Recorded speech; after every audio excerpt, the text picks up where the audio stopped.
ஒரு கதை என்றும் முடியலாம், முடிவிலும் ஒன்று தொடரலாம், இனி எல்லாம் சுகமே.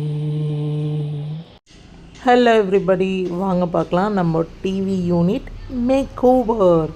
இதோடைய ஷார்ட்ஸ் நான் முன்னாடியே யூடியூப்பில் அப்லோட் பண்ணியிருப்பேன், ஆர்எல்ஸ் என்னோட இன்ஸ்டா ஐடியிலையும் நான் அப்லோட் பண்ணியிருக்கேன். இது என்னென்னா ஒரு வால்பேப்பர் தாங்க.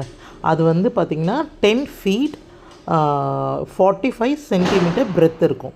நம்ம அதை என்ன பண்ணுறோம், 4ஆக மடிச்சுட்டு அதை நம்ம கட் பண்ணுறோம். 3 பீசஸாக கட் பண்ணுறோம் 15 centimeterக்கு. ஓகேங்களா? நம்ம அதை வாலில் எப்படி ஸ்டிக் பண்ண போகிறோன்னா 20 centimeter கேப்பில் நான் ஸ்டிக் பண்ணுறேன்.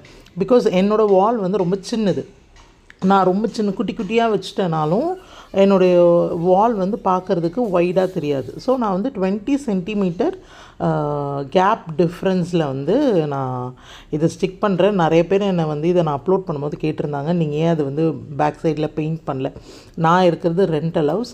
ஸோ அதுக்கான எக்ஸ்பென்ஸ் நமக்கு இவ்வளோ வேண்டாம். எப்படி நம்ம பண்ணாலும் ஆஃப்டர் தட் அது கை வைக்கும்போது டர்ட்டி ஆகிற ஒரு இது இருக்க தான் செய்யும்.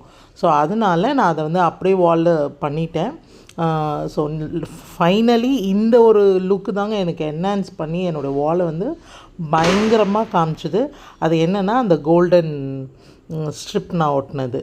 அதுக்கப்புறம் பார்த்திங்கன்னா இப்போது நம்ம என்ன பார்க்குறோன்னு பார்த்திங்கன்னா இந்த டிவி யூனிட் நான் ஒரு சிம்பிளாக ரொம்ப எப்படி சொல்கிறது, ஒரு மாதிரி எலகெண்ட்டாக அது ரொம்ப யூனிட் மாதிரி ரொம்ப பெரிய வுட் ஒர்க்லாம் இல்லாமல் நான் ஒரு அயர்ன் ராடில் தான் நான் இதை இந்த ஸ்டாண்ட் வாங்கியிருக்கேன். ஸோ நீங்கள் என்ன பண்ணுறீங்கன்னா இதோடைய லிங்க் வேணும்னா நான் டிஸ்கிரிப்ஷனில் போடுறேன், பாருங்கள். ரொம்ப நல்லா இருந்தது. என்கிட்ட இருக்கிற ஸ்பீக்கர்ஸை இந்த ஸ்டாண்ட் இல்லைன்னா வேறு எப்படி வச்சுருந்தாலும் அந்த அளவு அவ்வளோ ஒரு லுக் கொடுத்துருக்குமான்றது எனக்கு தெரியல.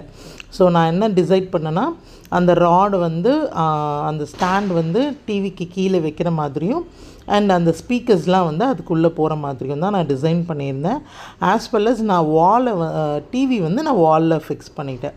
ஸோ ஆஃப்டர் தட் பார்த்திங்கன்னா இந்த சைடில் ஒரு க்ரீன் பிளான்ட் அண்ட் இந்த சைடில் ஒரு லேம்ப் அப்படி வச்சு ஒரு மாதிரி சிம்பிள் அண்ட் நீட்டாக ரொம்ப எலகெண்ட்டாக அது சூப்பராக நான் பண்ணிட்டேன்.